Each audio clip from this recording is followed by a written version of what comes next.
Hello everyone, welcome to 200 days target for SSC CGL 2024। और आज हमारा इस सीरीज़ का 25वां दिन है और मंडे से हम शुरुआत कर रहे हैं नई। कल संडे हमने छुट्टी रखी थी और संडे को अच्छा सा मूड फ्रेश करके हम मंडे से वापस शुरुआत कर रहे हैं अपनी पढ़ाई की। और कोई भी डिमोटिवेट अपने आसपास भी नहीं भटकने देना आपने। अपना सिलेबस बिल्कुल ही स्लो चल रहा है, हम इतना फास्ट आगे भाग नहीं रहे और ना ही कोई हमारा कोई मतलब वो ऐसा वाला शेड्यूल है कठोर एकदम सिंपल सा। हम रिवीजन पे बहुत ज़्यादा ध्यान दे रहे हैं, ठीक है भाई। तो आज हमारा 25वां दिन है और 25वें दिन इस जो वीक है ये पूरा वीक हमारा मैथ्स का रिवीजन करेगा।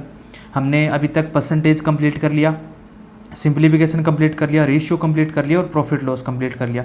ये 4 टॉपिक हमने कंप्लीट कर लिए मैथ्स से। तो इस वीक में पूरे वीक में इन 4 टॉपिक्स का रिवीजन करना है। रिवीजन कैसे करोगे?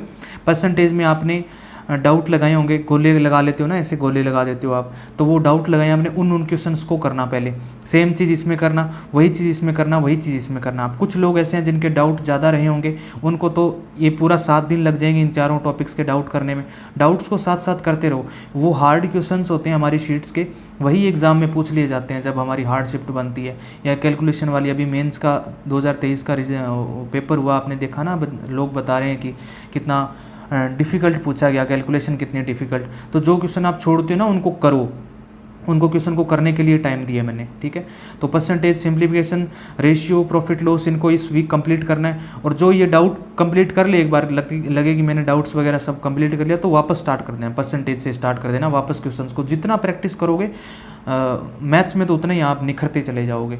रीजनिंग की बात करें तो रीजनिंग में ब्लड रिलेशन के 50 क्वेश्चन कर लेना, बस और कुछ नहीं करना।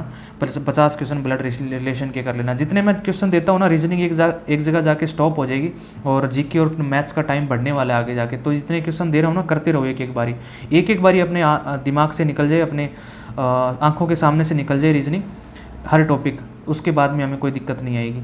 इसके बाद बात करते हैं जीके में। तो जीके में परमार बैच चल रहा है हमारा। परमार बैच हमने ले रखा है और उसकी पॉलिटी स्टार्ट करी थी। पॉलिटी की 5 क्लासेस कर ली, उसका रिवीजन भी कर लिया सैटरडे को।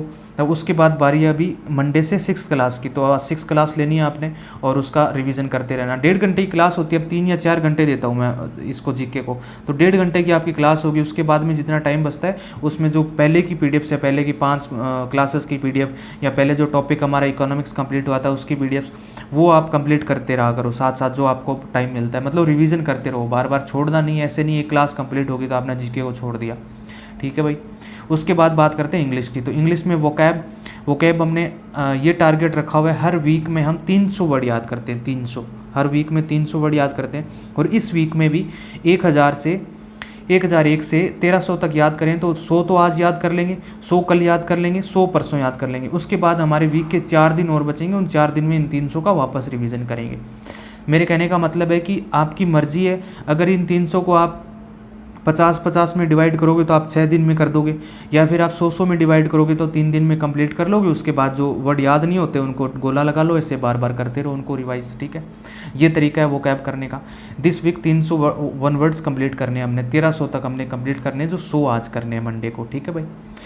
उसके बाद ग्रामर की बात कर लेते हैं। ग्रामर में सब्जेक्ट वर्ब एग्रीमेंट चल रहा है, शॉर्टकट में लिखा है मैंने, सब्जेक्ट वर्ब एग्रीमेंट चल रहा है। उसके 50 क्वेश्चन करने हैं। पूरा वीक दिया था आपको सब्जेक्ट वर्ब एग्रीमेंट को करने के लिए, उनके सारे कॉन्सेप्ट करने के लिए, और अभी इसके 50 क्वेश्चन करने हैं। रीडिंग 1 घंटा करनी है, और रीडिंग कैसे करनी है उसका मैं आपके लिए एक सेपरेट वीडियो बना दूंगा कि रीडिंग कैसे करनी है। रीडिंग भी या न्यूज़पेपर से या फिर आप बुक से, जिससे भी आप करना चाहते हो कर सकते हो। तो दूसरी बात ये कि कैलकुलेशन देखो, कल कैलकुलेशन के जैसे मैंने आपको बताया 3-4 फैक्टर होते हैं, प्लस, माइनस, मल्टीप्लाई और डिवाइड। तो हम प्लस को पहले उठा लिया, बहुत सारी संख्याएं लिखी हमने, संख्या लिख के हमने जोड़ लिया। माइनस कर लेना, माइनस में तो आप क्या ही करो, सब्सट्रैक्ट वाला छोड़ दो, सब्सट्रैक्ट वाला कुछ नहीं करना हमने।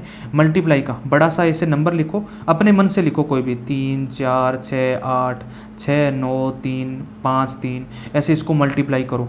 बुरे बड़े मेथड से मल्टीप्लाई करो। आपका अभी इससे कोई ट्रिक मत सीखो, आपको कोई यूट्यूब पे सिखाएगा कि देखो इतने बड़े नंबर को चुटकियों में कैसे करें, ट्रिक से कैसे इसको मल्टीप्लाई करें। वो एग्जाम में जाके ट्रिक्स फेल हो जाती है। कोई क्वेश्चन करते हैं उसके बीच में, जैसे मान लो इतनी बड़ी कैलकुलेशन नहीं तो मान लो 63 को 85 से गुणा करना आ गया और आपकी स्पीड नहीं है कैलकुलेशन करने की, तो आप कैसे करोगे? वो ट्रिक फेल हो जाती है। कोई 100 के माइनस करके कोई ट्रिक बनाता है, फिर ट्रिक क्वेश्चन के बीच में जब कैलकुलेशन आती है ना, तो कोई ट्रिक फ्रिक कोई काम नहीं करती। तो कैलकुलेशन के लिए आप बस सिंपल कोई नंबर लिखो और उसको मल्टीप्लाई करो, ये आपका कैलकुलेशन का रह जाएगा। और टाइम का देख लो, टाइम आपने मैथ्स को 2 घंटे देने, और मैथ्स को 2 घंटे के बाद देने के बाद रीजनिंग को 1 घंटा देना है, और रीजनिंग को 1 घंटा देने के बाद जीके को 3 या 4 घंटे देने हैं, और इंग्लिश को 1 घंटा वोकैब को देना है, और 1 घंटा ग्रामर को देना है, और 1 घंटा रीडिंग को देना है। तो ये हमारा इंग्लिश का रह जाएगा। बस बाकी यही है। और वीडियो को लाइक कर देना ज़रूर, और अपने दोस्तों के साथ जो SSC CGL 2024 की तैयारी कर रहे हैं उनके साथ शेयर कर देना। ठीक है भाई, थैंक यू सो मच।